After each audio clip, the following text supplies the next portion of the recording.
딸, 여긴 절대 오면 안 돼. 시어머니 잘 모셔라. 쌍둥이 짐을 챙기던 제 손이 그대로 멈췄어요.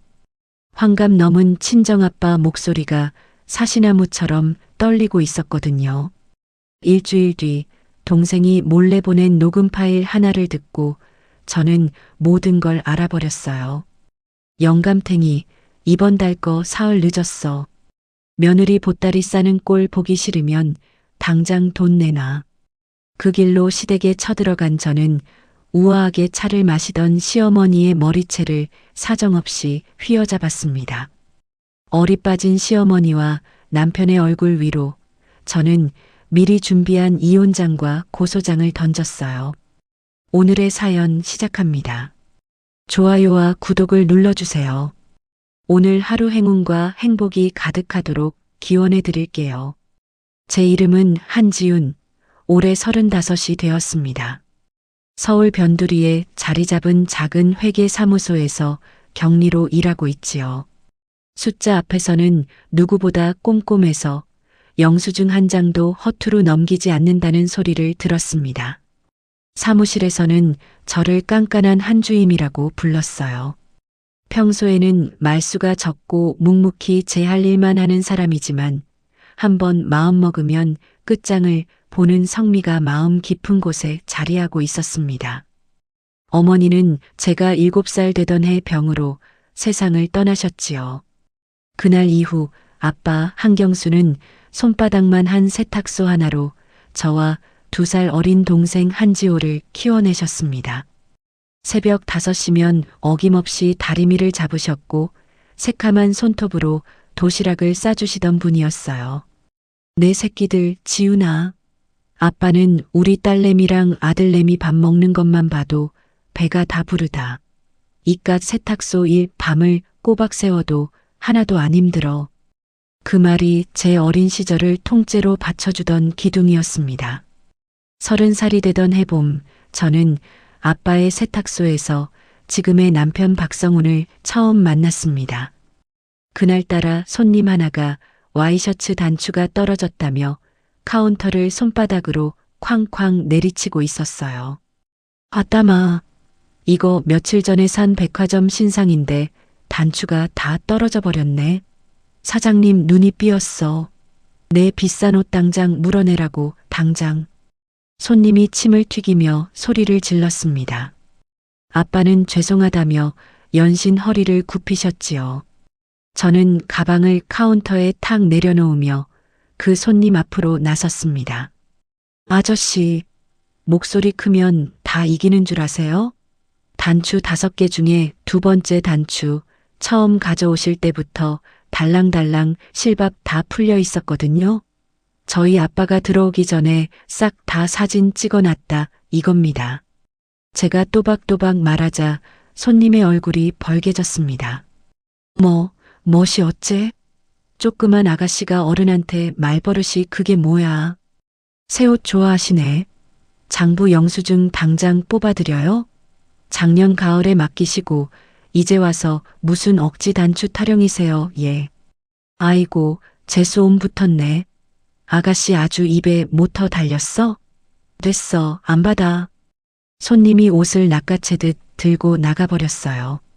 그때 가게 한쪽 구석에서 정장 차림의 남자 하나가 박수를 짝짝 치고 있었습니다. 와하, 아가씨 진짜 대단하네.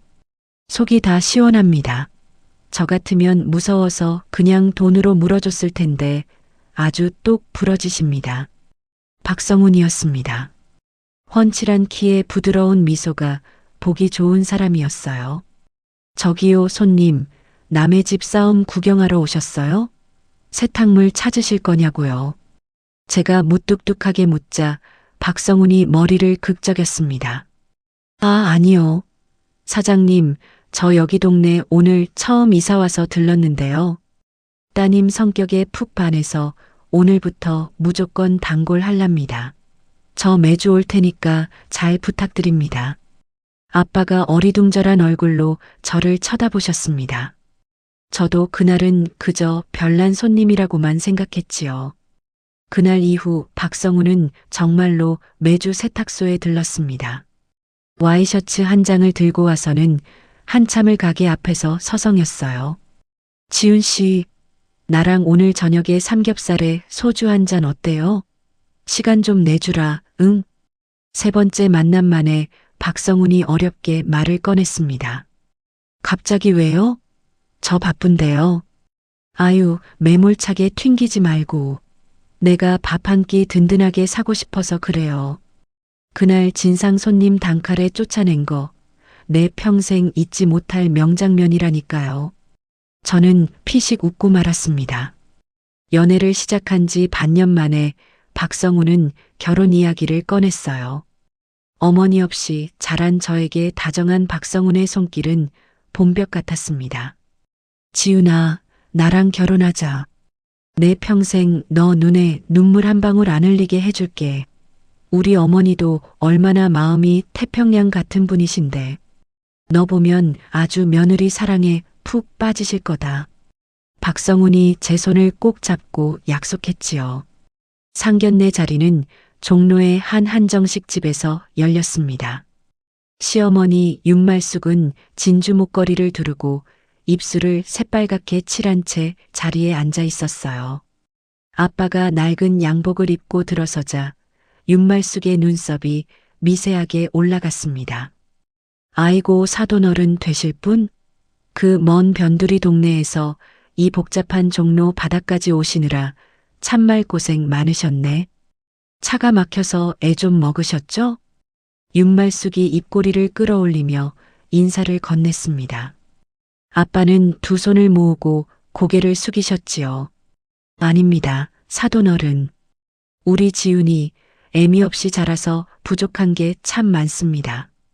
부디 너른 마음으로 이쁘게 봐주십시오. 윤말숙이 찻잔을 들어 한 모금 마시고는 저를 위아래로 훑어보았습니다. 이름이 지훈이라 했나? 그래, 뭐 친정이 쥐뿔 가난해도 아가씨 혼자 몸뚱이 성하고 얌전하면 그만이지 뭐. 시집 와서 우리 귀한 아들 성훈이 비위만 살살 잘 맞춰. 그럼 내 입에서 며느리 구박소리 나올 일은 없을 테니까. 순간 식탁 위 공기가 차갑게 식었어요. 아빠가 어색하게 웃으셨고 박성우는 어머니 무릎을 살짝 두드리며 입을 다물었습니다. 저는 무릎 위에 올린 손을 꽉 쥐었지요. 어쩐지 가슴 한구석이 서늘했지만 박성훈의 따뜻한 눈빛을 보며 애써 마음을 다잡았습니다. 결혼한 지 4년 어렵게 가진 쌍둥이 아들 박지한과 박지우가 어느덧 6달이 되었습니다. 오랜만에 친정에 다녀오기로 한 토요일 아침, 저는 신이 나서 짐을 챙기고 있었어요. 아이고, 우리 지한아. 오늘 꽃가옷 입고 외할아버지 보러 가자 옳지. 우리 지우도 할아버지가 우리 강아지들 먹인다고 달달한 호박죽을 한 솥이나 끓여 놓으셨대요. 얼른 가자. 아이들 옷을 가방에 차곡차곡 넣고 있는데 휴대폰이 울렸습니다. 아빠였어요. 어머 아빠, 나 애들 옷 다 입히고 지금 막 문 열고 출발하려고. 좀만 기다려. 제가 밝게 전화를 받자 수화기 너머에서 잠시 침묵이 흘렀습니다. 지훈아, 아빠가 정말 미안한데 너 오늘 친정에 오지 마라. 아빠의 목소리가 가늘게 떨리고 있었어요. 아빠, 갑자기 왜 그래? 목소리가 왜 이렇게 덜덜 떨려? 어디 아파? 병원 가야 돼? 아니다, 아니요. 알아놓은 거 아니니까 걱정 말고 갑자기 세탁소에 골치 아픈 일이 좀 터져서 그래. 오늘 오지 말고 다음에 보자, 응? 저는 휴대폰을 귀에 더 바짝 갖다 댔습니다. 수화기 너머로 누군가의 헛기침 소리가 또렷이 들렸어요. 짧고 까칠한 헛기침. 그 소리를 듣자마자 제 손끝이 저릿해졌습니다. 분명 윤말숙의 헛기침이었습니다. 아빠, 솔직히 말해. 지금 옆에 누구 같이 있지? 아, 아니다. 쓸데없는 소리 말고. 급한 손님 왔다. 아빠 전화 끊는다. 아빠, 뚝 끊지 말고 내 말 좀 들어봐. 지훈아. 아빠가 잠긴 목소리로 제 이름을 부르셨습니다. 내 딸 지훈아 시어머니 비위 거스르지 말고 무조건 싹싹하게 잘 모셔라. 알았지? 괜히 시집에서 긁어 부스럼 만들지 말고 조용히 살아. 아빠 부탁이다. 뚝 전화가 끊어졌습니다. 저는 멍하니 휴대폰을 내려다보았어요. 가슴 안쪽이 묵직하게 가라앉기 시작했습니다. 지난주에 통화했을 때만 해도 아빠는 손주들 보고 싶다며 호박죽이며 잣죽이며 다 끓여놓겠다고 신이 나 계셨거든요. 그런 아빠가 갑자기 오지 말라니요. 거실 소파에 짐가방을 내려놓고 멍하니 앉아 있는데 안방에서 박성훈이 부스스한 얼굴로 나왔습니다. 당신 오늘 애들 데리고 친정 간다며. 왜 아직 안 가고 멍 때리고 있어? 박성훈이 하품을 하며 물었어요. 아빠가 세탁소에 급한 일이 생기셨다고 오늘 오지 말라시네. 제가 짧게 대답하자 박성훈이 어깨를 으쓱했습니다. 아, 그래. 잘 됐네, 그럼. 가방 풀고 집이나 싹 치워놔. 어차피 우리 엄마가 오늘 손주들 보고 싶다고 오신다고 전화 왔었거든. 저는 천천히 고개를 들어 박성훈을 바라보았습니다. 박성훈은 시계를 보며 욕실로 들어가 버렸지요. 저는 손에 쥐고 있던 아이 양말을 꼭 움켜쥐었습니다. 무언가가 잘못되어 가고 있다는 느낌이 발끝에서부터 천천히 올라오고 있었어요. 챕터 2 숨막히는 압박과 교묘한 가스라이팅. 결혼식을 올린 지 한 달도 채 되지 않은 어느 토요일 아침이었습니다. 신혼집 현관문 비밀번호가 삑삑 눌리는 소리에 저는 잠에서 깼어요. 아유, 새댁이 아직도 자고 있네. 윤말숙이 양손 가득 검은 봉지를 들고 거실로 들어왔습니다. 저는 잠옷바람으로 허둥지둥 일어나 머리를 매만졌어요. 어머니 오신다고 미리 말씀 좀 주시지. 미리 말하면 그게 시어머니야. 친정엄마지. 윤말숙이 봉지를 식탁에 탁 내려놓으며 코웃음을 쳤습니다. 성훈이 어디 갔어? 운동 가셨어요. 어머, 새댁이 같이 안 가고. 그러니까 살이 안 빠지지. 윤말숙이 저를 위아래로 훑어보며 혀를 찼습니다. 저는 입술을 깨물고 부엌으로 들어가 물을 끓였어요. 그날 윤말숙은 제 냉장고를 통째로 뒤집어 엎고는 유통기한이 사흘 남은 우유를 쓰레기통에 던져 넣었습니다. 새댁, 살림 이렇게 하면 못 써. 통장 이리 줘봐. 어디 한번 보자. 네. 성훈이 월급 들어오는 통장 말이야. 내가 관리해 줄게. 저는 컵을 든 손이 굳어버렸습니다. 어머니, 그건 왜 시어미가 못 믿겠어. 우리 성훈이 키운 사람이 누군데. 윤말숙의 목소리가 한 톤 높아졌어요. 그날 저녁 운동에서 돌아온 박성훈에게 저는 조심스레 이야기를 꺼냈습니다. 성훈아, 어머니가 우리 월급 통장 달라고 하셨어. 박성훈이 텔레비전 리모컨을 만지작거리며 건성으로 답했어요. 엄마가 돈 관리 하나는 진짜 잘하셔. 우리 어릴 때부터 그러셨어. 그래도 신혼인데 우리가. 지훈아, 엄마가 우리 등쳐먹기라도 한다는 거야, 지금. 박성훈의 눈빛이 차갑게 변했습니다. 저는 더 말을 잇지 못했어요. 그렇게 통장을 빼앗긴 지 2달이 지났을 무렵이었습니다. 야근을 마치고 밤 11시가 다 되어 집에 들어왔는데 신발장 앞에 놓여 있어야 할 제 가방이 보이지 않았어요. 결혼 전 3년을 모아 큰맘 먹고 산 검은색 가죽 가방이었습니다. 어머니 유품을 닮은 단정한 디자인이라 제가 무척 아끼던 물건이었지요. 성훈아, 내 가방 못 봤어. 거실 소파에 앉아 휴대폰을 보고 있던 박성훈이 고개도 들지 않고 대답했습니다. 아, 그거 엄마가 가져가셨어. 뭐? 낮에 들르셨다가 미정이가 입사 선물로 갖고 싶어 한다고 그러시길래. 박미정은 박성훈의 친누나였습니다. 저는 신발도 못 벗은 채 그 자리에 굳어버렸어요. 성훈아, 그거 내가 결혼 전부터 모아서 산 가방이야. 어머니 유품 닮아서 내가 얼마나. 지훈아, 가방 하나 가지고 왜 그래? 박성훈이 그제야 고개를 들고 인상을 찡그렸습니다. 어머니가 빈손으로 누나한테 가기 뭐하니까 그러신 거지. 새 거 사줄게. 그게 문제가 아니잖아. 미리 나한테 한마디라도 물어봤어야지. 뭐 큰일이라고 그래. 너 진짜 예민하다. 어머니가 들으시면 얼마나 서운하시겠어. 박성훈이 한숨을 푹 내쉬며 다시 휴대폰을 들여다보았습니다. 저는 현관에 그대로 주저앉아 무릎에 얼굴을 묻었어요. 눈물이 한 방울 두 방울 마룻바닥에 떨어졌지만 박성훈은 끝내 돌아보지 않았습니다. 결혼 3년 차에 어렵게 가진 쌍둥이를 임신했을 때도 마찬가지였어요. 임신 7개월 무렵 저는 몸이 자꾸 부어오르고 두통이 심해졌습니다. 산부인과에서 임신 중독증이 의심된다며 절대 안정을 권했지요.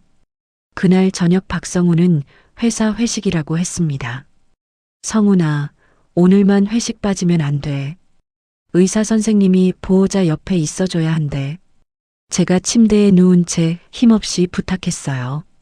지훈아, 나 이번에 승진 걸려 있는 거 알잖아.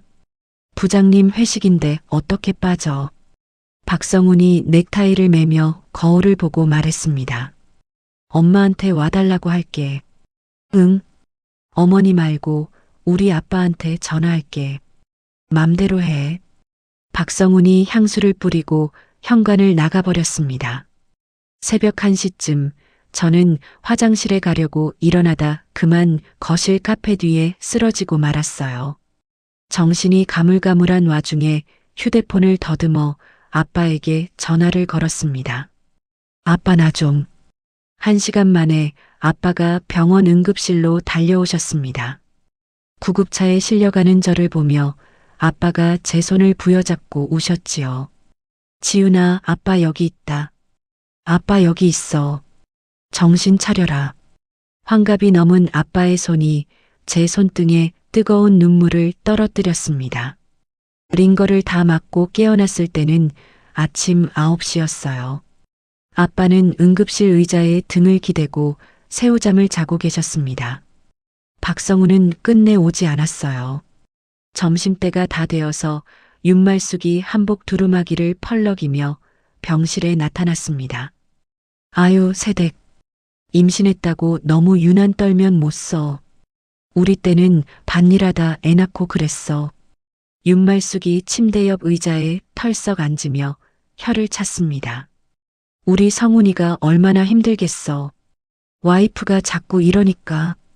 저는 천장만 바라보았어요. 아빠는 윤말숙을 보자 슬그머니 자리를 비키셨습니다. 저는 그 뒷모습에서 무언가 처음으로 이상한 기운을 느꼈어요.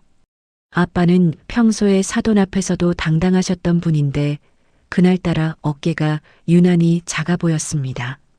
쌍둥이를 낳고 산후조리원에 들어간 첫날이었습니다.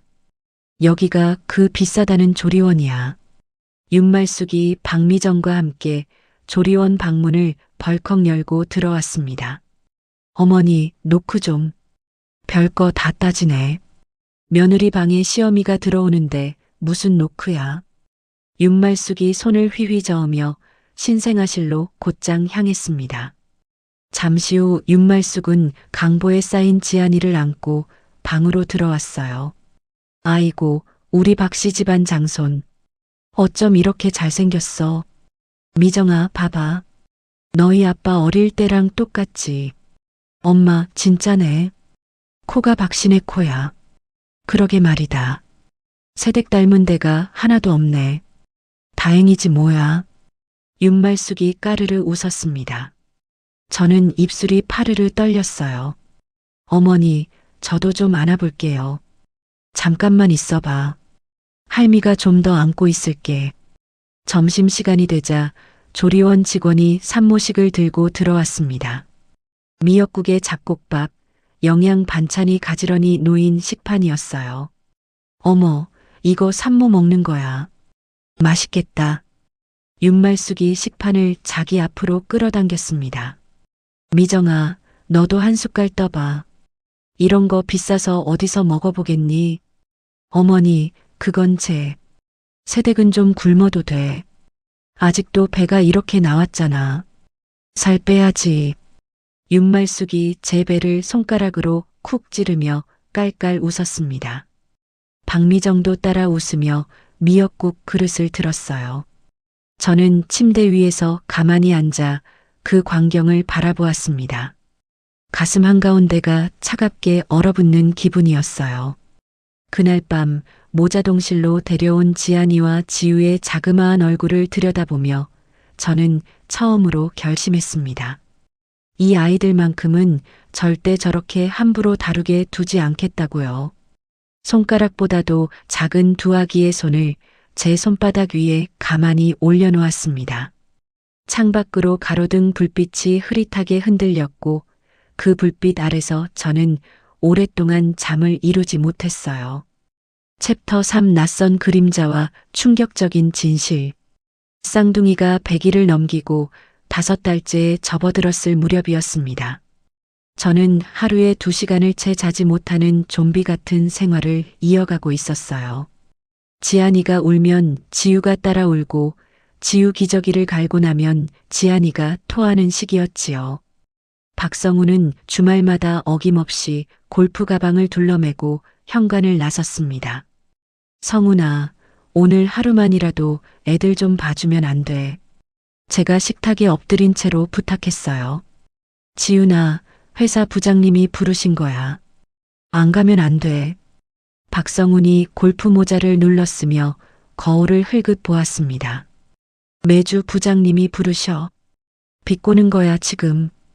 박성훈이 인상을 찡그리며 가방을 챙겼어요. 엄마한테 와달라 그래. 그러려고 가까이 사는 거잖아. 됐어. 저는 고개를 떨구었습니다.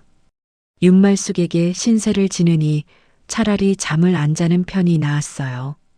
박성훈이 나가고 1시간쯤 지나 거실 인터폰이 울렸습니다. 경비실에서 택배가 왔다고 했어요.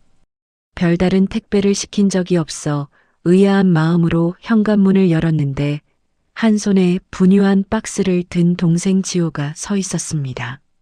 누나, 지호야. 저는 그만 그 자리에 주저앉을 뻔했어요. 한지호는 3년 전 해외 지사로 발령받아 베트남에 가 있던 동생이었습니다.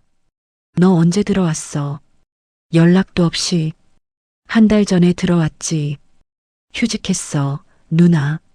지호가 분유 박스를 거실에 내려놓으며 어색하게 웃었습니다. 휴직이라니. 왜? 그건 좀 이따 얘기하고. 누나 얼굴꼴이 이게 뭐야? 지호가 제 얼굴을 빤히 들여다보았어요. 30살 동생의 눈빛이 평소답지 않게 무거웠습니다. 지호는 그날 저녁 때까지 저를 도와 쌍둥이를 봐주었어요.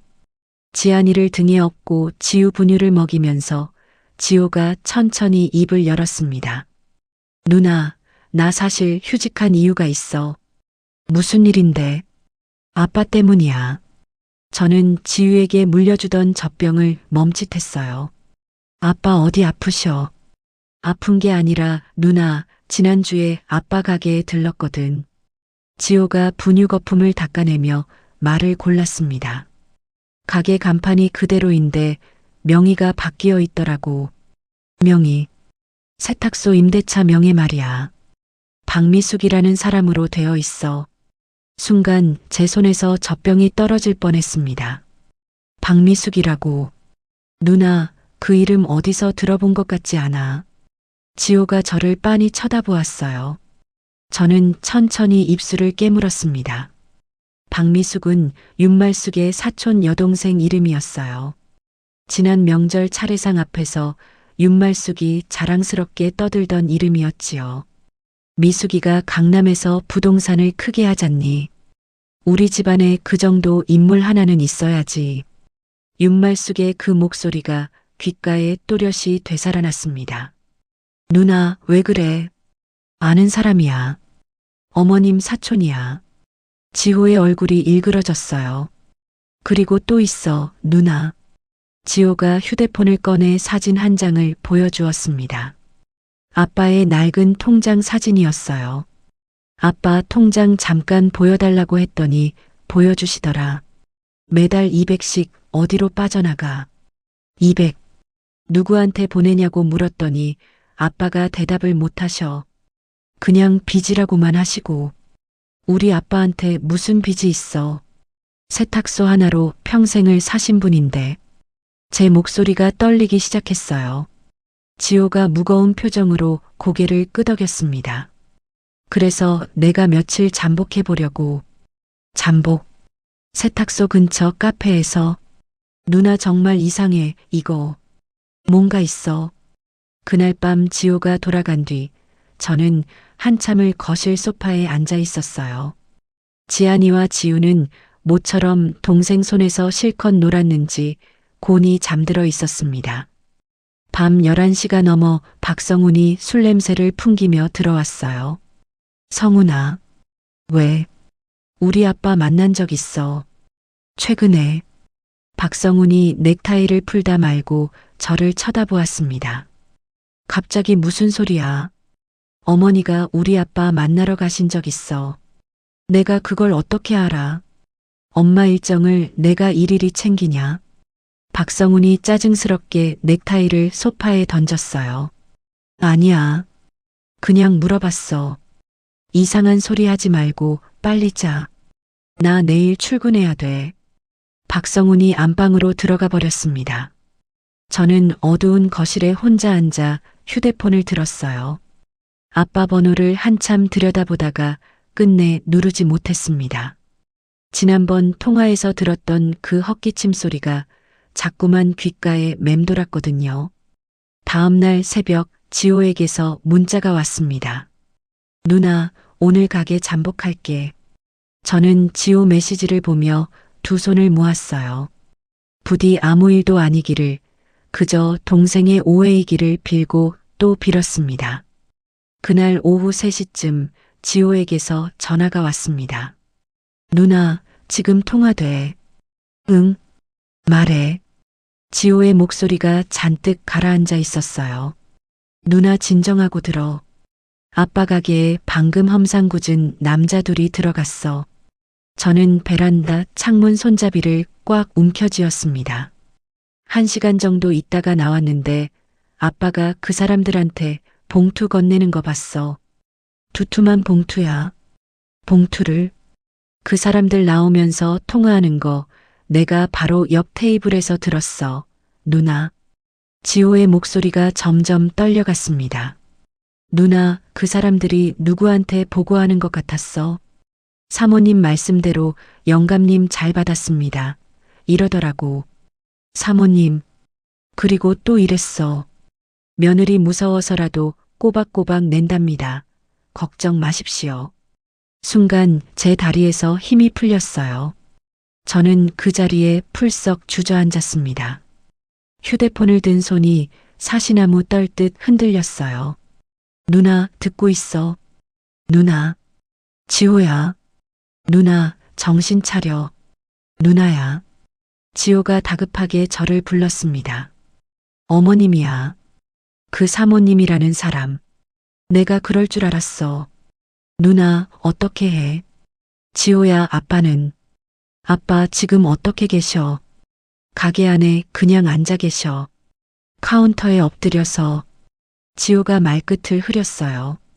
누나, 아빠 우셔. 어깨가 들썩들썩하셔.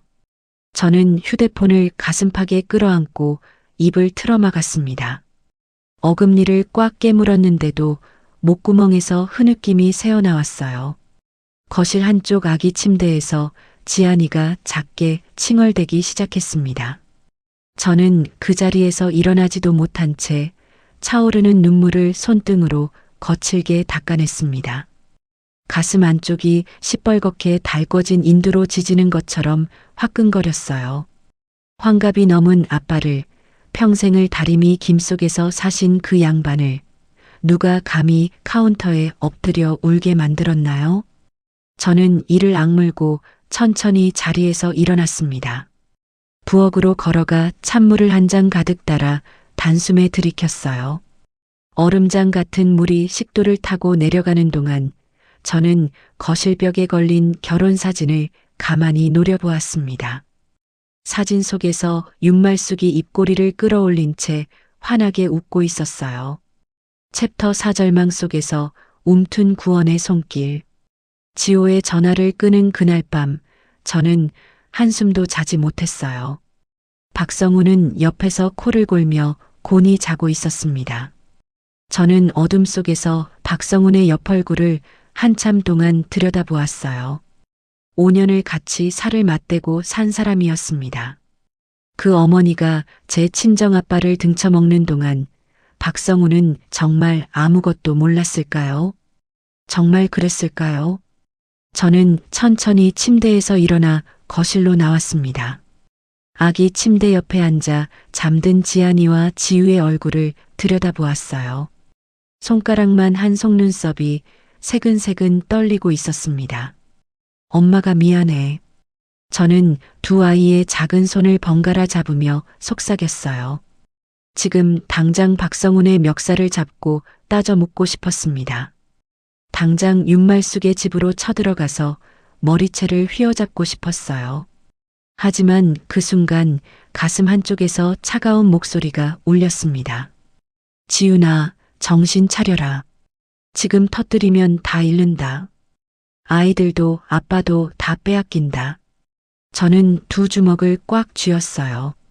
손톱이 손바닥 살을 파고들었지만 아무런 통증도 느껴지지 않았습니다. 5년 동안 박성훈과 윤말숙은 제 통장을 들여다보고 제 일거수일투족을 손바닥 위에 올려놓고 살아왔습니다. 저들은 변호사도 알고 부동산도 알고 험상궂은 사내들도 부릴 줄 아는 사람들이었어요. 저는 맨몸이었습니다. 이 싸움을 이기려면 저들이 저를 우습게 보는 그 빈틈을 끝까지 이용해야 했어요.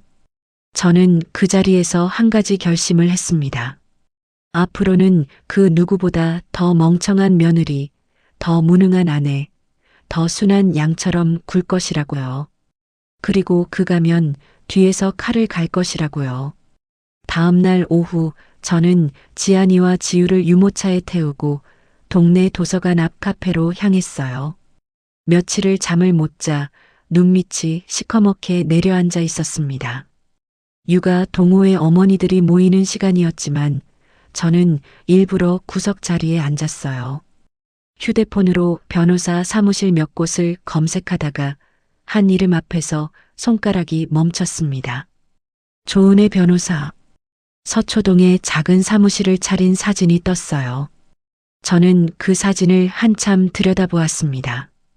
5년 전 저는 회사에서 거래처 돈 3천만 원을 빼돌렸다는 누명을 쓴 적이 있었어요. 격리였던 제가 가장 만만했던 것이지요. 그때 신입 변호사로 사건을 맡았던 사람이 조은혜였습니다.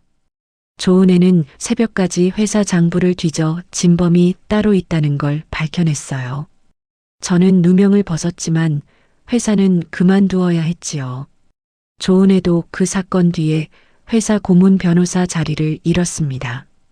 저는 미안한 마음에 한동안 연락을 못 드렸어요.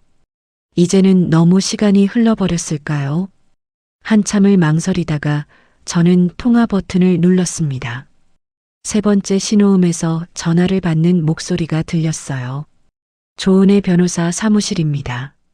변호사님, 저 한지윤이에요. 저쪽에서 잠시 침묵이 흘렀습니다.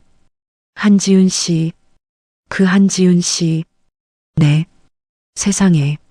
어떻게 지내셨어요? 결혼하셨다고 들었는데. 조은혜의 목소리가 단번에 밝아졌어요. 저는 입을 때려다 그만 울음이 터지고 말았습니다. 유모차 안에서 지우가 칭얼거리기 시작했어요. 변호사님, 저 좀 도와주세요. 저는 어금니를 깨물고 한마디씩 짜내듯 말을 이었습니다. 우리 아빠가 매달 200만 원씩 시어머니한테 뜯기고 계셔요. 한지윤 씨, 제가 모르고 있었어요. 5년을 모르고 있었어요. 조은혜가 잠시 숨을 골랐어요. 한지윤 씨, 지금 어디예요? 제가 갈게요. 아니요. 제가 갈게요. 내일 아이들 친정에 맡기고 갈게요. 내일 오후 2시. 시간 비워둘게요. 고맙습니다. 한지윤 씨, 조은혜의 목소리가 한층 낮아졌습니다. 오늘부터는 한 가지만 약속해요. 시댁 앞에서 절대 티내지 마세요. 절대로요. 저는 휴대폰을 두 손으로 꼭 쥐고 고개를 끄덕였어요. 저쪽에서 보이지 않을 텐데도 자꾸만 고개를 끄덕였습니다. 다음 날 서초동 조은혜의 사무실은 단출했어요. 책상 하나, 책장 2개, 손님용 소파 하나가 전부였습니다. 한지윤 씨, 일단 앉아요. 조은혜가 차를 한 잔 따라 제 앞에 놓아주었습니다. 이야기 들으면서 화내거나 한숨 쉬지 않을게요. 사실관계만 듣고 전략 짤 거예요. 괜찮죠? 네. 저는 그동안의 일들을 차근차근 풀어놓았어요. 신혼 첫 달부터 통장을 빼앗긴 일, 가방을 신우이에게 줘버린 일, 임신 중독증으로 쓰러진 날 박성훈이 회식 갔던 일, 산후조리원에서 윤말숙이 산모식을 빼앗아 먹은 일, 그리고 어제 지호에게서 들은 빚쟁이 이야기까지요. 조은혜는 한 번도 끼어들지 않고 노트에 빠르게 무언가를 적었어요. 이야기가 끝나자 조은혜가 펜을 내려놓았습니다. 한지윤 씨, 솔직히 말할게요. 네. 지금 한지윤 씨가 가진 게 너무 없어요. 통장도 명의도 증거도 다 저쪽에 있어요. 알아요. 그래서 2가지를 동시에 갈 거예요. 하나는 이혼 소송, 하나는 시어머니에 대한 형사고소요. 형사고소요. 아버님한테서 매달 돈을 뜯어간 거, 그거 공갈 협박죄가 돼요. 사람을 협박해서 돈 받아낸 거니까요. 저는 입술을 떨며 고개를 끄덕였어요. 근데 이게 성립하려면 협박한 증거가 있어야 해요. 녹음이든 문자든. 녹음이요. 네. 아버님이 시어머니랑 통화하는 거, 만나는 거. 그걸 잡아야 해요. 아버님이 직접 녹음하시면 제일 좋고, 안 되면 가게에 몰래라도요. 제가 가서 설치할 순 없어요. 시어머니가 우리 집을 수시로 들락거리니까. 동생분이요. 동생분이 하실 수 있어요. 조은혜가 또박또박 짚어주었습니다. 그리고 한지윤 씨, 집에 홈캠 있어요. 거실에 하나 있어요. 아이들 보려고 단 거. 그거 절대 떼지 마세요. 시어머니가 와서 애들 어떻게 다루는지, 박성훈 씨가 육아에 얼마나 무관심한지 다 찍힐 거예요. 그거 나중에 양육권 다툴 때 결정적이에요. 네. 그리고 한 가지 더. 조은혜가 잠시 망설이다 입을 열었어요. 박성훈 씨 통장이랑 카드 영수증, 회사 거 포함해서 한지윤 씨가 손에 닿는 건 다 사진 찍어두세요. 저쪽이 재산 빼돌릴 가능성이 높아요. 저는 2손을 모은 채 한자도 빠뜨리지 않고 들었습니다. 조은혜가 마지막으로 저를 똑바로 쳐다보며 말했어요. 한지윤 씨, 5년 전에 저 살려준 거 잊지 않았어요. 이번엔 제가 갚을게요. 저는 그제야 참았던 눈물을 떨궜습니다. 변호사님, 저 진짜 무서워요. 무서운 거 당연해요. 근데 한지윤 씨 혼자 아니에요. 저 있고 동생분 있고 무엇보다 한지윤 씨 자신이 누구보다 강한 사람이에요. 5년 전에 제가 봤어요. 조은혜가 제 손을 꼭 잡아주었어요. 그 손은 따뜻했지만 단단했습니다. 그날부터 저는 2 얼굴로 살았어요. 낮에는 그 어느 때보다 순한 며느리, 그 어느 때보다 무능한 아내였습니다. 어머니, 오늘 김치 좀 가져다 주실 수 있어요. 제가 도저히 손이 안 가서요. 저는 일부러 윤말숙에게 전화를 걸어 어리광 비슷한 부탁을 했어요. 아유, 세댁. 그러게 내가 살림 배우라고 했지. 알았다. 가져다 줄게. 윤말숙의 목소리가 들떠 있었습니다. 며느리가 제 손바닥 위에서 놀아난다고 믿는 즐거움이 수화기 너머로 그대로 전해졌어요. 저는 통화를 끊고 차가운 미소를 지었습니다. 박성훈의 와이셔츠 안주머니에서 영수증을 발견하면 다림질하는 척하면서 휴대폰으로 사진을 찍었어요. 박성훈이 화장실에 들어간 사이 노트북 비밀번호를 알아내려 어깨 너머로 손가락 움직임을 외워두었지요. 지호는 지호대로 움직였어요. 일주일에 두세 번 아빠 가게에 들러가게 청소를 도와드리는 척하면서 카운터 화분 밑과 다리 밑판 뒤편에 손가락 마디만 한 녹음기를 숨겨두었습니다. 아빠, 이거 그냥 두세요. 가게에 음악 좀 틀어두려고 산 거예요. 지호가 능청스럽게 둘러댔어요. 아빠는 그저 힘없이 고개를 끄덕이실 뿐이었습니다. 저녁마다 지호는 저에게 그날 녹음된 파일을 보내왔어요. 처음 사흘은 별다른 내용이 없었습니다. 나흘째 되던 날 밤 지호가 전화를 걸어왔어요. 누나, 오늘 거 들어봐. 짧은데 마지막 부분이 중요해. 저는 박성훈이 잠든 뒤 화장실에 들어가 이어폰을 꽂았습니다. 다리미질 소리에 섞여 가게 문이 열리는 소리가 들렸어요.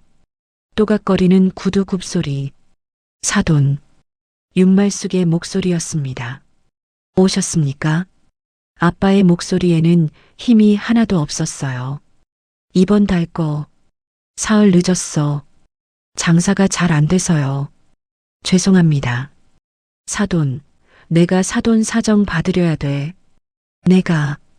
윤말숙이 비웃듯 코웃음을 쳤어요.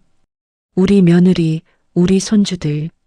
그쪽 핏줄이기 전에 우리 박씨 집안 사람이야. 알지? 압니다. 잘 생각하셔. 사돈 한마디면 우리 세댁 한 방에 보따리 싸? 그래도 되겠어. 저는 화장실 변기에 앉아 두 손으로 입을 틀어막았습니다. 이어폰 너머에서 아빠의 흐느낌이 새어나왔어요. 저는 차가운 타일 바닥에 그대로 무릎을 꿇었습니다. 무릎이 시린 줄도 모르고 그 자리에서 한참을 일어나지 못했어요. 이어폰 속에서 윤말숙의 또각거리는 구두굽이 천천히 가게를 빠져나가고 있었습니다. 챕터 5 녹음본과 뜯겨진 머리채. 화장실 타일 바닥에 무릎을 꿇은 채 저는 한참 동안 일어나지 못했어요. 이어폰을 빼고 휴대폰을 가슴팍에 끌어안았습니다. 시계를 보니 새벽 2시가 넘어 있었어요. 저는 천천히 일어나 거실로 나왔습니다. 박성우는 안방에서 코를 골며 자고 있었어요. 저는 아기 침대 곁에 앉아 지안이와 지우의 새근거리는 숨소리를 들었습니다. 이 두 아이를 지키기 위해서라도 저는 이제 더 이상 망설일 수 없었어요. 새벽 5시쯤 지호에게 메시지를 보냈습니다. 지호야, 오늘 아침에 아이들 데리러 와. 5분도 안 돼서 답이 왔어요. 누나 갈게. 옷만 챙기고 바로 가. 1시간 뒤 지호가 현관문을 두드렸습니다. 저는 미리 챙겨둔 기저귀 가방 2개를 지호에게 건넸어요. 누나, 진짜 괜찮겠어. 같이 갈까? 지호가 잠든 지우를 안아 올리며 물었습니다. 아니야. 너는 아빠 모시고 그 모텔로 가. 변호사님이 잡아주신대. 알겠어. 그럼 누나 시작하기 전에 변호사님한테 꼭 전화하고. 응. 걱정 마. 저는 지안이의 이마에 가만히 입을 맞췄어요. 지호가 두 아이를 양팔에 안고 나간 뒤 거실은 갑자기 무덤처럼 조용해졌습니다. 저는 옷장을 열어 가장 단정한 검은색 정장을 꺼냈어요. 격리로 일하던 시절 회의 때마다 입던 옷이었습니다. 거울 앞에 서서 머리를 한 갈래로 묶고 입술을 새빨갛게 칠했어요. 거울 속 여자가 저를 똑바로 쳐다보고 있었습니다. 5년 동안 한 번도 본 적 없는 얼굴이었어요. 8시 반쯤 박성훈이 부스스한 얼굴로 거실에 나왔습니다. 지훈아, 애들은 친정에 보냈어. 아빠가 보고 싶어 하셔서.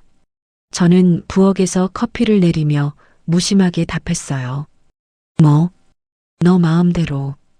박성훈이 인상을 찡그렸지만 더 따지지는 않았습니다. 저는 박성훈 앞에 커피잔을 내려놓았어요.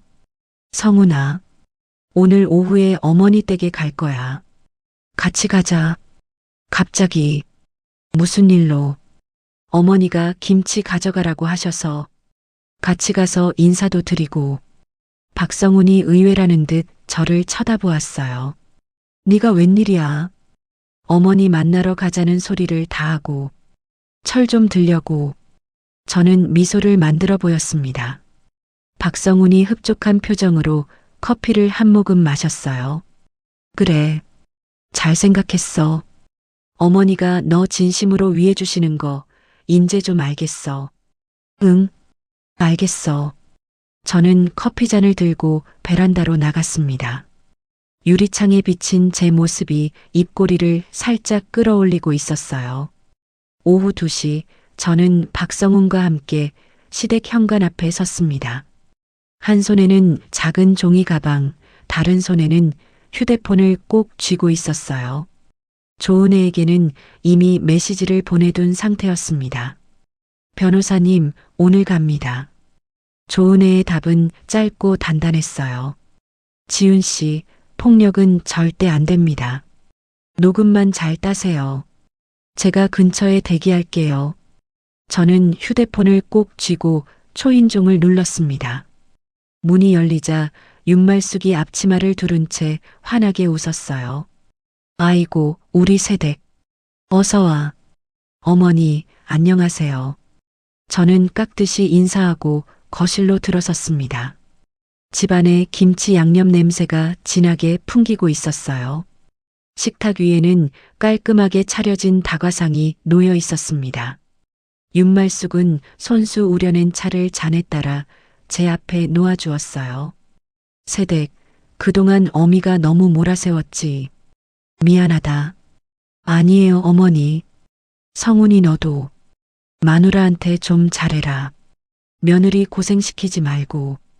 윤말숙이 박성훈의 어깨를 토닥였습니다. 박성훈이 만족스러운 얼굴로 차를 마셨어요. 저는 두 사람의 얼굴을 천천히 번갈아 보았습니다. 가슴 안쪽에서 무언가가 부글부글 끓어오르고 있었어요. 어머니, 응, 말해. 어머니, 저 한 가지 여쭤볼 게 있어요. 저는 휴대폰을 천천히 식탁 위에 올려놓았습니다. 우리 친정아버지요. 어머니가 매달 만나신 거 맞으시죠? 순간 윤말숙의 찻잔이 살짝 흔들렸어요. 그게 무슨 소리야, 새댁. 사돈을 내가 왜 만나. 매달 200씩 받아가셨잖아요. 저는 휴대폰 화면을 두드려 녹음 파일을 재생했습니다. 이번 달 거. 사흘 늦었어. 장사가 잘 안 돼서요. 죄송합니다. 사돈 한마디면 우리 새댁 한 방에 보따리 싸? 그래도 되겠어. 거실에 윤말숙 자신의 목소리가 또렷이 울려 퍼졌어요. 윤말숙의 얼굴이 새하얗게 질려갔습니다. 박성훈은 입을 반쯤 벌린 채 어머니와 휴대폰을 번갈아 쳐다보았어요. 엄마, 이게 무슨 소리야? 성훈아, 이거 다 가짜야. 짜깁기야. 윤말숙이 자리에서 벌떡 일어났습니다. 가짜요. 저도 천천히 자리에서 일어났어요. 어머니, 저는요. 5년을 어머니 앞에서 고개 숙이고 살았어요. 새댁, 진정해. 우리 아빠가요. 환갑 넘은 우리 아빠가 카운터에 엎드려 오셨대요. 어머니 때문에요. 제 목소리가 점점 커졌습니다. 내가 어머니 며느리이기 전에 한경수 딸이에요. 알아요. 윤말숙이 식탁을 돌아 저에게로 다가왔어요. 이게 시어미한테 못하는 소리가 없어.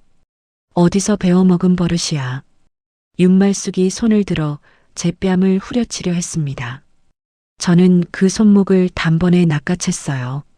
어머니, 한 번만 더 손 올리시면 그 손목 부러뜨릴 거예요.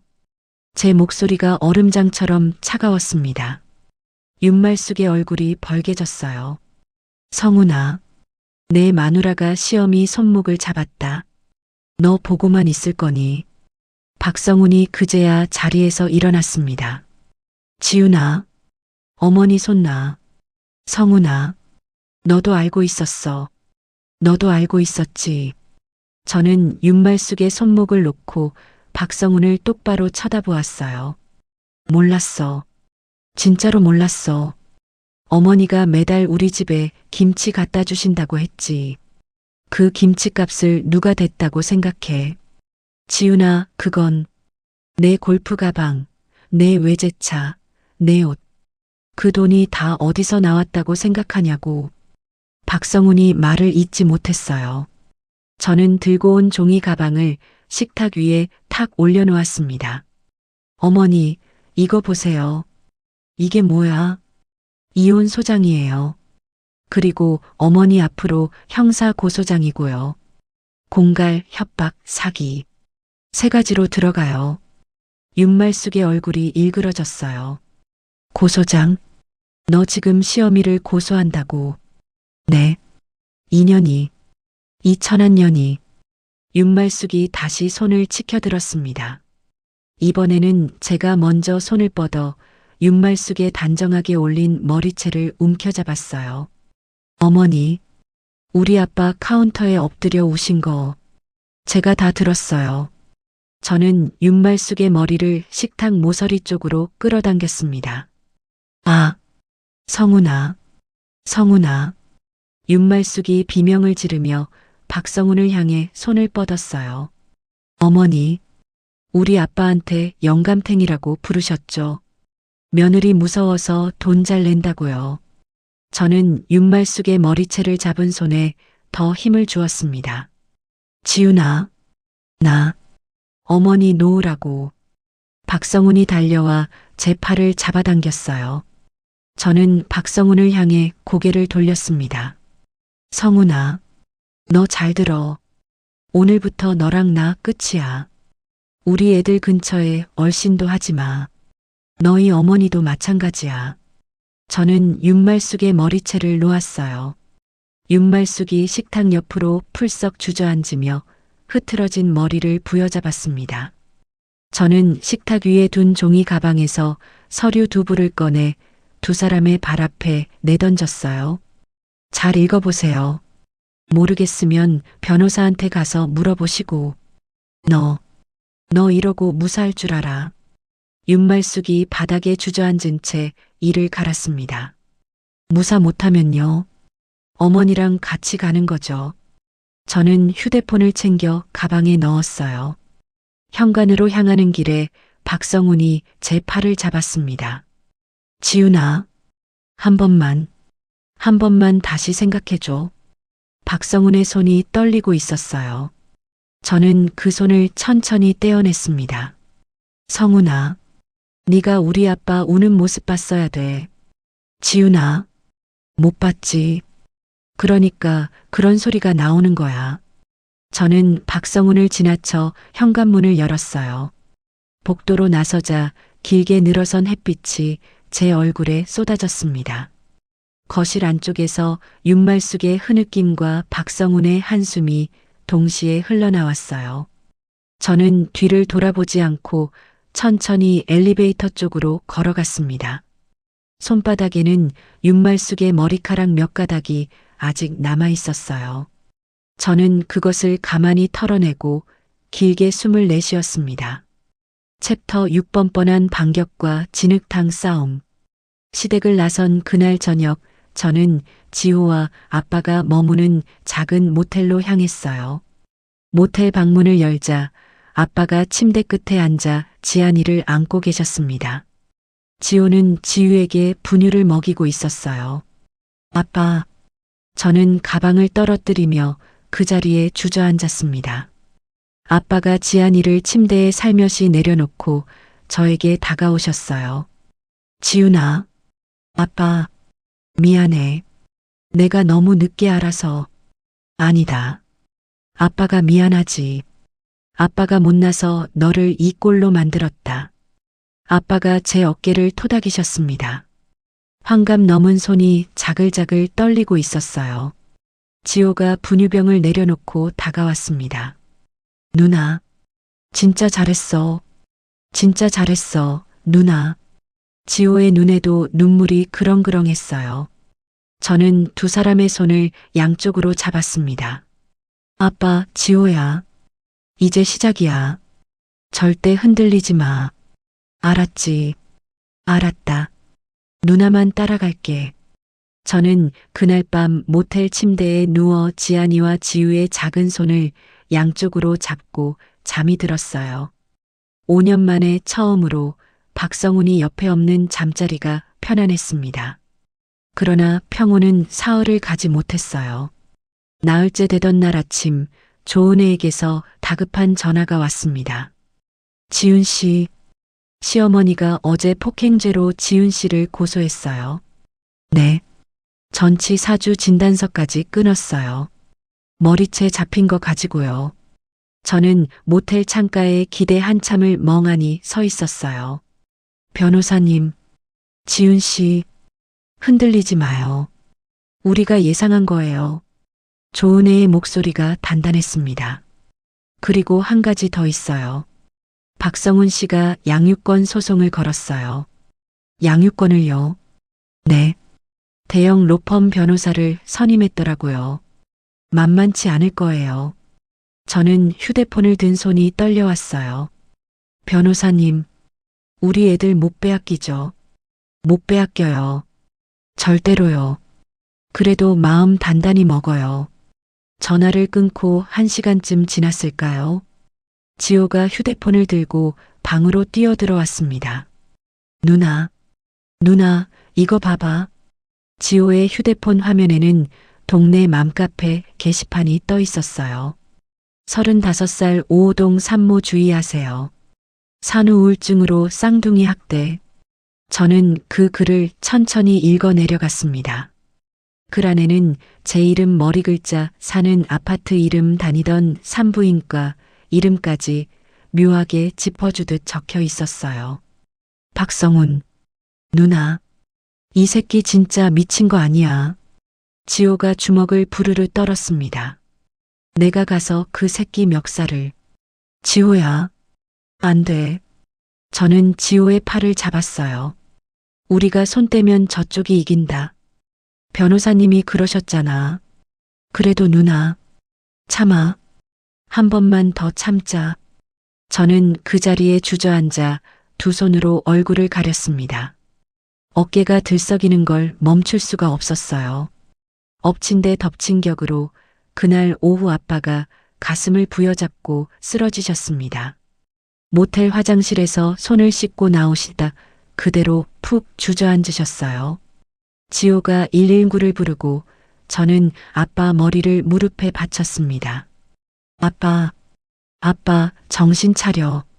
아빠, 지훈아, 아빠 말하지 마. 말하지 마. 지훈아, 아빠가 너한테. 아빠, 제발. 구급차가 도착했을 때 아빠는 의식이 흐릿했어요. 응급실 침대에 누운 아빠의 손을 잡고 저는 그저 입술을 깨물었습니다.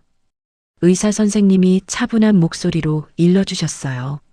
심장이 많이 약해지셨어요. 지속적인 스트레스가 원인입니다. 입원해서 안정 취하셔야 합니다. 네, 알겠습니다. 저는 고개를 끄덕였습니다. 그 순간 휴대폰이 또 한 번 울렸어요. 은행에서 온 알림이었습니다. 귀하의 계좌가 가압류되었습니다. 저는 휴대폰 화면을 멍하니 들여다보았어요. 박성훈이 결혼 이후 제 명의로 들어둔 적금까지 모조리 묶어버린 거였습니다. 당장 아빠 병원비도 변호사 비용도 막막했어요. 저는 응급실 복도 의자에 털썩 주저앉았습니다. 지호가 옆에 와서 어깨를 감싸 안았어요. 누나, 누나, 정신 차려. 누나, 지호야. 나 이러다 다 잃겠다. 누나, 그런 소리 하지 마. 지호의 목소리도 떨리고 있었습니다. 그날 밤 병원 보호자실에서 저는 조은혜에게 전화를 걸었어요. 변호사님, 통장 가압류됐고요. 아빠 입원하셨고요. 맘카페에는 제가 애 학대했다고 글 올라왔어요. 박성훈이 살던 아파트 그 아파트 명의도 이미 신우이한테 넘어가 있을 것 같아요. 저는 한 호흡에 쏟아냈습니다. 변호사님, 저 이러다 진짜로 다 잃을 것 같아요. 저쪽에서 잠시 침묵이 흘렀어요. 지훈 씨, 네, 잘 들어요. 저쪽이 지금 한 짓들, 그게 다 우리한테 유리한 카드예요. 네, 폭행 고소요. 우리가 가진 녹음 파일 한 방이면 정당한 분노로 인정받을 거예요. 시어머니가 협박한 게 먼저니까요. 맘카페 글, 그거 명예훼손이에요. IP 조회하면 박성훈 씨로 나올 거예요. 한 건 더 추가요. 통장 가압류. 그거 풀 수 있어요. 가사 사건 진행 중에 부당하게 처분한 거니까요. 아파트 명의 이전. 이게 제일 중요해요. 사회행위라고 해서 이혼 앞두고 재산 빼돌린 거 무효로 돌릴 수 있어요. 조은혜의 목소리가 또박또박 제 귀에 박혔어요. 지훈 씨, 박성훈이 무리수를 둘수록 우리 패가 두꺼워져요. 알겠죠? 네. 변호사님, 그리고 한 가지 더. 박성훈 씨 회사 다니죠? 네. 회사 카드 영수증 사진 찍어두셨다 그랬죠? 그거 다 정리해서 보내주세요. 왜요? 제가 보니까 영수증에 유흥주점이 한두 군데가 아니에요. 부부 공동 자산으로 그런 데 쓴 건 다 도로 토해내야 돼요. 알겠어요. 저는 휴대폰을 두 손으로 꼭 쥐었습니다. 변호사님, 네, 말해요. 제가 흔들리면 안 되는 거죠? 네, 절대 안 돼요. 지킬게요. 저는 통화를 끊고 보호자실 천장을 한참 동안 올려다보았어요. 링거줄에 매달린 작은 약병이 천천히 흔들리고 있었습니다. 새벽 2시쯤 병실 문 앞에 검은 양복을 입은 사내 둘이 어슬렁거리는 것이 보였어요. 지호가 화장실에 다녀오는 길에 그 모습을 보고 저를 깨웠습니다. 누나, 저 새끼들 그 빚쟁이들이야. 가게에 왔던 그 새끼들. 저는 침대에서 천천히 일어났어요. 어머니가 보낸 거구나. 누나, 내가 가서 따질게. 지호야, 잠깐만. 저는 휴대폰을 들고 녹음 버튼을 눌렀습니다. 그리고 병실 문을 천천히 열고 복도로 나갔어요. 무슨 일로 오셨어요? 저는 사내들 앞에 똑바로 섰습니다. 키 큰 사내가 저를 위아래로 훑어보았어요. 아, 이대기 한경수 씨 입원실인가? 맞아요. 누가 보내셨어요? 그건 알 거 없고. 영감님 안부나 좀 여쭤보러 왔는데. 안부 여쭤볼 사이 아니신 것 같은데요. 저는 휴대폰을 슬쩍 들어보였습니다. 지금 이 통화 다 녹음되고 있어요. 그리고 저쪽 천장에 보이시죠? 병원 CCTV. 사내 둘의 얼굴이 굳어졌어요. 제 시어머니 윤말숙? 그분이 보내셨죠? 뭐? 가서 전하세요. 한 번만 더 우리 아빠 근처에 얼씬거리면 그날로 어머니 구속영장 청구한다고요. 저는 사내들을 똑바로 쳐다보았습니다. 키 큰 사내가 침을 한번 삼키더니 동료의 팔을 잡고 슬그머니 뒤로 물러섰어요. 아가씨가 보통이 아니네. 네, 보통 아니에요. 가세요. 사내들이 어두운 복도 끝으로 사라졌습니다. 저는 병실로 돌아와 휴대폰의 녹음을 저장했어요. 지호가 저를 멍하니 쳐다보았습니다. 누나 무섭다, 누나가. 무서워야지. 우리 아빠 지키려면. 저는 침대 옆 의자에 앉아 아빠 손을 잡았어요. 아빠의 손이 차가웠지만 손가락 끝이 미세하게 움직이는 게 느껴졌습니다. 이튿날 아침 조은혜에게서 짧은 문자가 왔어요. 지훈 씨, 사회행 위치소 가처분 신청 들어갔어요. 회사 감사팀 익명 제보도 오늘 보냅니다. 이제 저쪽이 무너지기 시작할 거예요. 저는 그 문자를 한참 동안 들여다보다가 천천히 휴대폰을 내려놓았습니다. 창밖으로 동이 트고 있었어요. 입원실 커튼 사이로 길고 가느다란 햇살이 아빠의 얼굴 위에 내려앉았습니다. 챕터 7 완벽한 응징과 역전극. 조은혜의 문자를 받고 일주일이 흘렀습니다.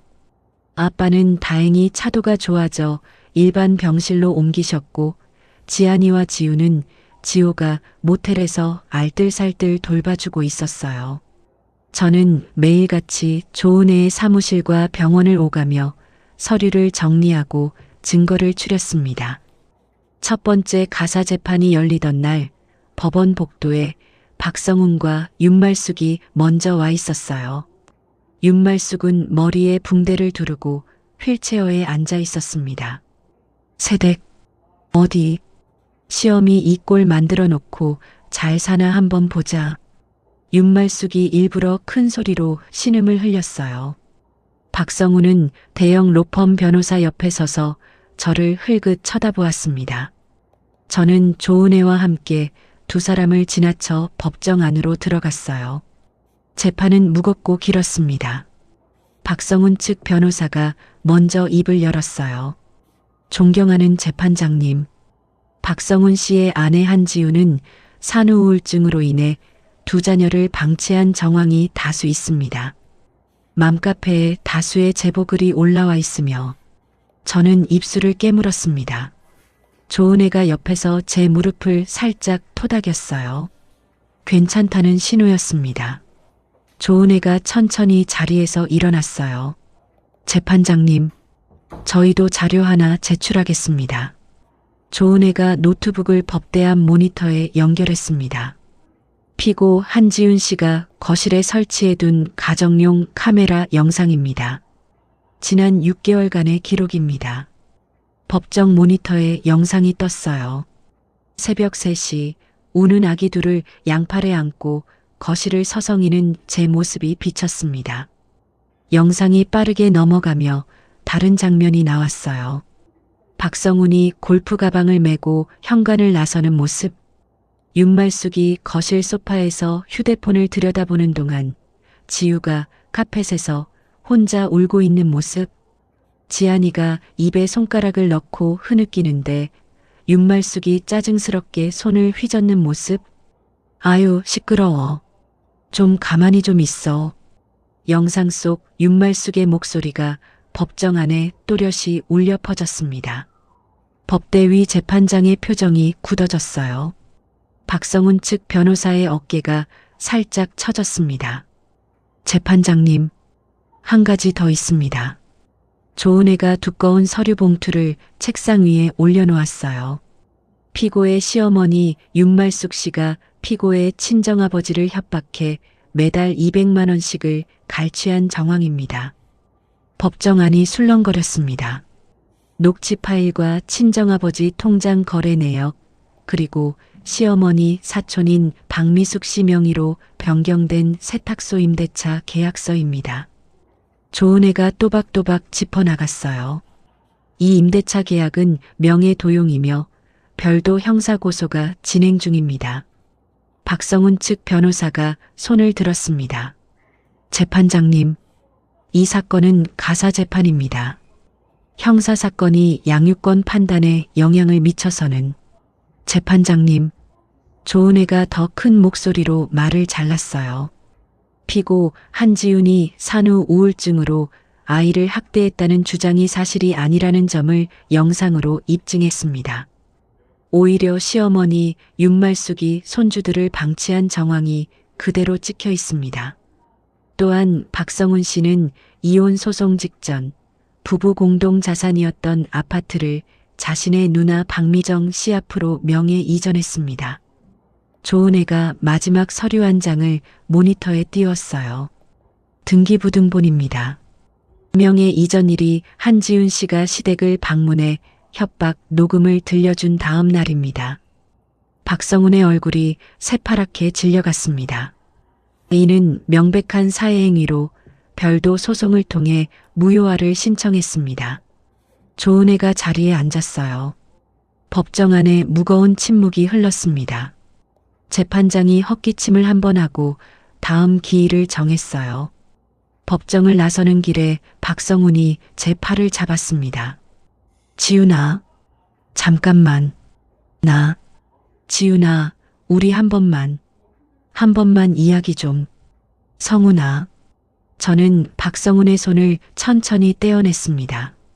내 입에서 우리라는 말이 나오는 게 진짜 우습다. 박성훈이 입술을 깨물었어요. 지훈아, 회사에 이상한 문서가 들어왔어. 너 알지? 무슨 문서? 감사팀에 내 카드 영수증이 그게 네가 회사 공금으로 유흥주점 다닌 거 그거 말이지. 박성훈의 얼굴이 굳어졌습니다. 너냐? 네가 보낸 거냐? 내가 보냈으면. 저는 박성훈을 똑바로 쳐다보았어요. 내 친정아빠 등쳐먹은 거에 비하면 그 정도는 세 발의 피야. 박성훈이 무어라 말을 하려다 입을 다물었습니다. 저는 박성훈을 지나쳐 법원 계단을 내려왔어요. 계단 아래쪽에서 윤말숙이 휠체어에 앉아 저를 노려보고 있었습니다. 저는 그 앞을 지나치며 한 번도 고개를 돌리지 않았어요. 그로부터 한 달 뒤 형사재판이 먼저 결과가 나왔습니다. 경찰서에서 윤말숙은 공갈, 협박, 명의도용까지 3가지 혐의로 입건되었어요. 조사를 받으러 출석하는 윤말숙의 모습이 동네 인터넷 신문에 작게 실렸습니다. 이름은 가려졌지만 평소 사교 모임에 자주 다녔던 윤말숙을 알아본 사람들이 한둘이 아니었어요. 박성훈의 회사에서도 곧이어 결과가 나왔습니다. 지호가 회사 정문 앞 카페에서 직장 동료들의 이야기를 우연히 들었어요. 박성훈이 회사 카드로 유흥주점에서 4천만 원을 결제한 정황이 적발되었고 곧바로 대기발령 조치를 받았다고 합니다. 며칠 뒤 회사 감사위원회에서 박성훈은 해고 통보를 받았어요. 저는 그 소식을 모텔 침대에 앉아 들었습니다. 가슴이 시원하기보다는 어딘가 묵직하게 가라앉았어요. 5년을 함께 산 사람이 무너지는 모습을 멀리서 지켜본다는 것은 통쾌함만으로 설명되지 않는 감정이었습니다. 두 번째 가사 재판이 열리는 날, 박성훈은 더 이상 대형 로펌 변호사와 함께 오지 않았어요. 대신 작은 사무실의 변호사 한 명과 함께 법정에 들어섰습니다. 윤말숙은 형사 사건 때문에 출석하지 못했어요. 재판장이 마지막 공방을 정리했습니다. 박성훈 측 변호사가 마지막 발언을 했어요. 박성훈 씨가 아내에게 모든 책임을 떠넘긴 것은 어머니의 압력에 의한 것이었습니다. 법정 안에 작은 헛웃음 소리가 새어나왔습니다. 조은혜가 자리에서 일어났어요. 재판장님, 박성훈 씨는 결혼 5년간 단 한 차례도 아내의 친정에 대한 협박 사실을 알리지 않았습니다. 아내가 임신 중독증으로 응급실에 실려갔을 때 회식에 갔고 산후조리원에서 아이의 분유를 시어머니가 손주를 자기 소유처럼 다룰 때도 묵인했습니다. 부부 공동 자산을 누나 명의로 빼돌리고 회사 공금을 유흥에 탕진한 사람입니다. 피고 한지훈 씨에게 양육권은 물론 합당한 위자료와 재산 분할이 이루어져야 합니다. 재판장이 천천히 고개를 끄덕였어요. 한지훈 씨, 마지막으로 하실 말씀 있으십니까? 저는 자리에서 천천히 일어났습니다. 법정 앞 모든 사람이 저를 쳐다보고 있었어요. 저는 한참 동안 숨을 골랐습니다. 박성훈이 고개를 푹 숙이고 있는 게 보였어요. 재판장님, 네, 말씀하세요. 저는 5년을 누군가의 며느리, 누군가의 아내로 살았습니다. 제 목소리가 떨리지 않게 또박또박 흘러나왔어요. 제 아빠가 매달 200씩 빼앗기는 동안 저는 그게 김치값인 줄 알았습니다. 제가 잠을 못 자며 두 아이를 키우는 동안 제 남편은 골프장에 있었습니다. 이혼하고 싶은 게 아니에요. 저는 그저 제 자식을 제 손으로 키우고 제 아빠를 제 손으로 모실 자유를 원합니다. 그게 평범한 사람의 마땅한 권리라면 부디 그 권리를 돌려주십시오. 저는 깊게 고개를 숙이고 자리에 앉았습니다. 재판장이 잠시 서류를 들여다보더니 마이크에 가까이 입을 댔어요. 본 재판부는 다음과 같이 판결합니다. 법정 안에 침이 마르는 정적이 흘렀습니다. 피고 한지훈 씨에게 두 자녀의 양육권을 단독으로 인정합니다. 친권 또한 단독으로 인정합니다. 박성훈의 어깨가 푹 꺾였어요. 위자료로 7천만 원, 재산 분할은 부부 공동 자산의 절반에 해당하는 금액으로 산정합니다. 또한 박성훈 씨가 누나 박미정 씨 앞으로 이전한 아파트는 사회행위로 인정하여 금형의 이전을 무효로 합니다. 양육비는 자녀 한 명당 월 150만 원, 자녀가 성년에 이를 때까지 지급할 것을 명합니다. 저는 두 손을 무릎 위에 모은 채 가만히 듣고 있었어요. 조은혜가 옆에서 제 손등을 살며시 잡았습니다. 조은혜의 손이 따뜻했어요. 저는 그제야 천천히 숨을 내쉬었습니다. 법정을 나서는 길에 박성훈이 마지막으로 저를 불렀어요. 지훈아. 저는 걸음을 멈추지 않았습니다. 지훈아. 한 번만 봐줘. 박성훈이 제 발 앞에 무릎을 꿇었어요. 법원 복도 한가운데였습니다. 사람들이 흘긋흘긋 쳐다보았어요. 저는 박성훈을 내려다보며 잠시 그 자리에 섰습니다. 성훈아. 응. 우리 아빠가 카운터에 엎드려 오셨대. 환갑 넘은 양반이. 나도 그날 화장실 바닥에 무릎 꿇고 울었어. 너 그거 알아? 박성훈이 고개를 들지 못했습니다. 내 어머니 머리채 잡은 거 나는 평생 후회 안 할 거야. 지훈아, 내 마지막 부탁 하나만 들어줘. 두 번 다시 우리 애들 이름 입에 올리지 마. 저는 박성훈을 지나쳐 천천히 걸어갔어요. 법원 정문을 나서자 햇볕이 쨍하게 내리쬐고 있었습니다. 조은혜가 저를 향해 손을 흔들었어요. 저는 한 손을 들어 인사하고 가방을 어깨에 고쳐 맨 뒤 길게 한번 숨을 들이마셨습니다. 가슴 안쪽에 5년 동안 쌓여있던 무거운 짐 하나가 그제야 조금씩 떨어져 나가는 게 느껴졌어요. 챕터 8 새로운 시작과 진짜 가족의 의미. 판결이 확정되고 한 달이 지났을 무렵이었어요. 저는 새로 얻은 작은 아파트로 이사를 마쳤습니다. 방 2개에 거실이 햇빛 잘 드는 남향이었어요. 지안이와 지유의 방에는 노란색 별 모양 벽지를 붙였습니다. 이삿짐을 풀던 날 지호가 박스를 하나하나 옮겨주며 콧노래를 흥얼거렸어요. 누나, 여기 거실이 우리 옛날 집보다 훨씬 넓다. 그렇지. 너 휴직 풀리면 가끔 놀러와. 내가 가끔이 뭐야. 매일 와야지. 지호가 능청스럽게 웃었습니다. 저는 박스에서 작은 액자 하나를 꺼냈어요. 어머니 살아계실 때 찍은 아빠와 어머니 그리고 저와 지호의 가족 사진이었습니다. 저는 그 사진을 거실 가장 잘 보이는 자리에 걸었어요. 지우가 카페 뒤에서 옹알옹알 소리를 내며 손을 뻗었습니다. 엄마, 엄마. 우리 지우가 엄마 부르네. 저는 지우를 안아 올려 사진을 함께 올려다보았어요. 지우야, 여기 엄마야. 외할머니, 우리 지우 닮았지. 지우가 작은 손가락으로 액자를 톡 건드렸습니다. 저는 그 작은 손가락 위에 가만히 입을 맞췄어요. 가슴 안쪽이 오래간만에 따뜻하게 데워졌습니다. 이사를 마치고 사흘 뒤 저는 아빠를 모시고 동네 상가 거리를 걸었어요. 조은혜의 도움으로 얻어낸 위자료와 재산 분할금으로 아빠께 번듯한 새 세탁소를 차려드리기로 한 것이었습니다. 지하철역에서 가까운 1층 상가에 깨끗한 자리가 하나 비어 있었어요. 아빠, 여기 어때? 너무 좋다. 너무 좋아. 아빠가 천장을 올려다보며 한참을 가만히 서 계셨어요. 근데 지훈아, 아빠는 그냥 작은 가게에서 평생 해왔던 곳이 아빠, 저는 아빠의 손을 잡았습니다. 여기 이름, 아빠 이름 따서 경수 세탁이라고 붙일 거야.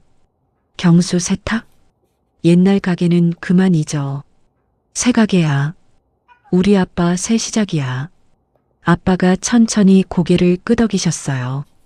환갑이 넘은 아빠의 눈가가 살짝 붉어졌습니다. 지호가 옆에서 휴대폰을 들고 사진을 찍어 주었어요.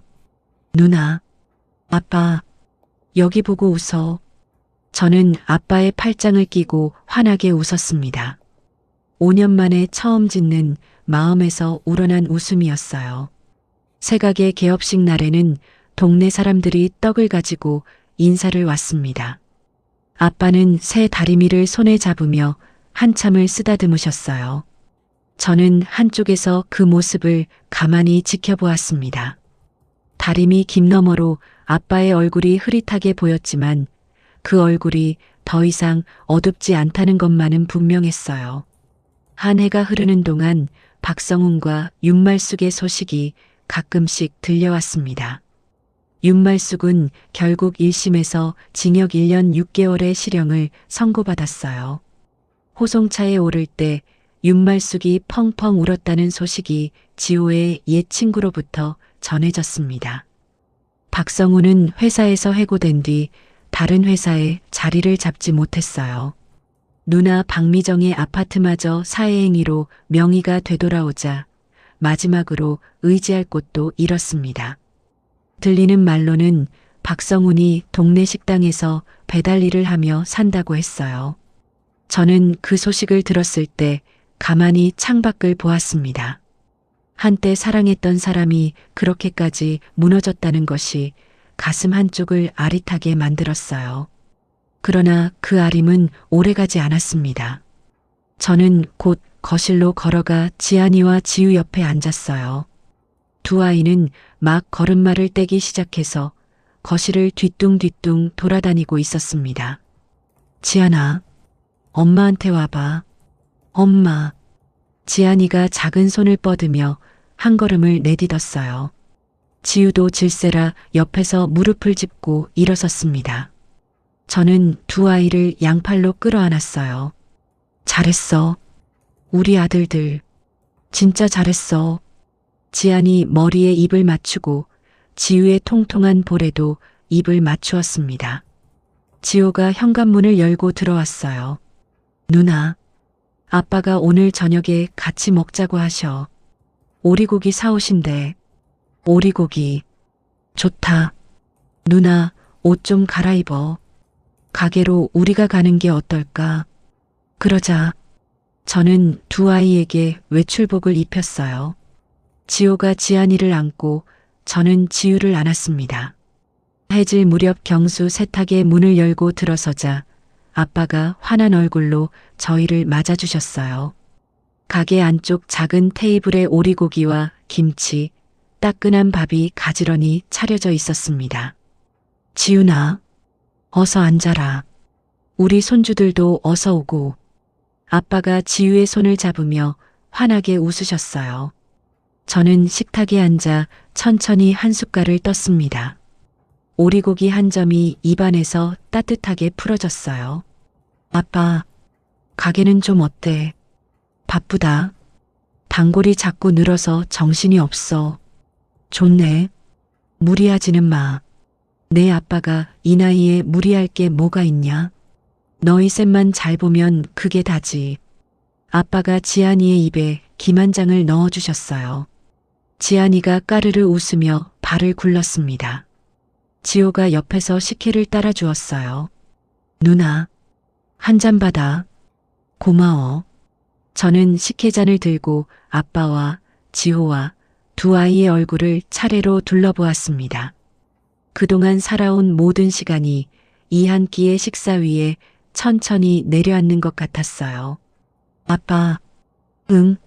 나 다시 회사 다닐까봐. 회사, 응.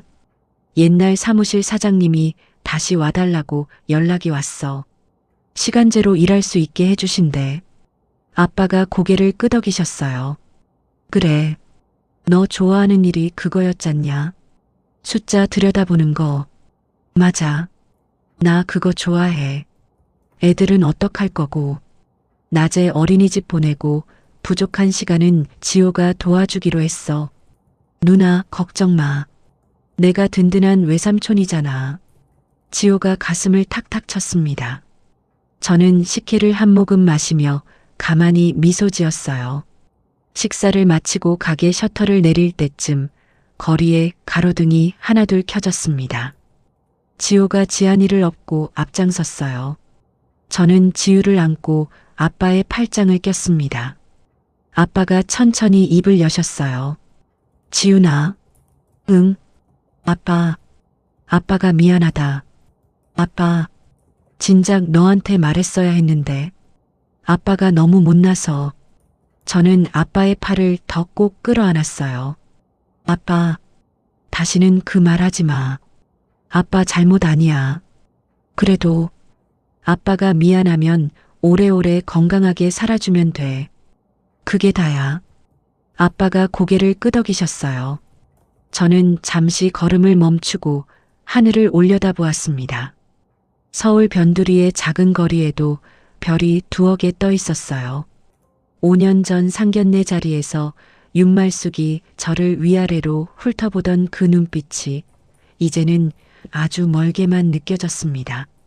저는 누군가의 며느리도 누군가의 아내도 아니었어요. 저는 한지훈이었습니다.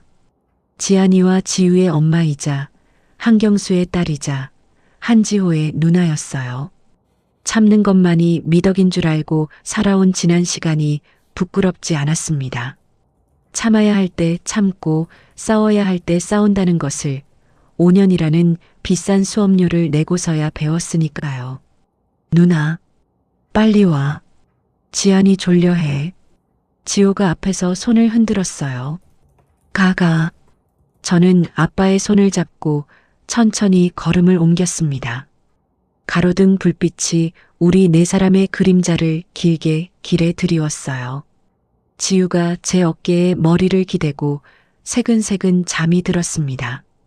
저는 그 작은 숨소리를 들으며 한 걸음씩 집으로 향했어요.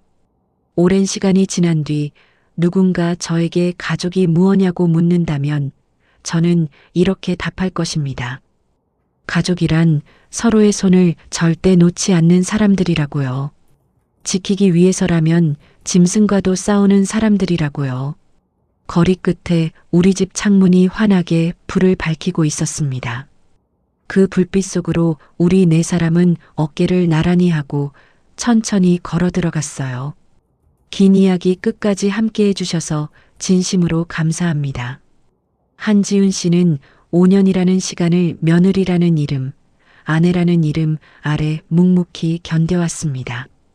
가족이라는 말 한마디에 자기 자신을 통째로 내어주고도 정작 가장 소중한 친정아빠의 눈물조차 알아채지 못한 채 살았지요. 하지만 한지훈 씨가 우리에게 알려준 것이 있습니다. 참는 것만이 미덕은 아니라는 것. 지킬 사람이 있다면 때로는 짐승과도 싸워 이겨야 한다는 것을요. 세상에는 가족이라는 이름을 빌려 누군가의 희생을 당연하게 여기는 사람들이 분명히 있습니다. 그런 사람들 앞에서 한 번쯤은 한지훈 씨처럼 두 발로 똑바로 서서 네 사람을 지켜내야 할 순간이 옵니다. 오늘 이 이야기가 지금 어딘가에서 묵묵히 견디고 계신 누군가에게 작은 용기가 되었으면 좋겠습니다. 당신은 누군가의 며느리이기 전에 누군가의 아내이기 전에 가장 먼저 당신 자신이라는 사실을 부디 잊지 마시기 바랍니다. 이야기를 끝까지 들어주신 분이 계시다면 잘 들었다고 댓글 하나만 남겨주세요. 감사합니다.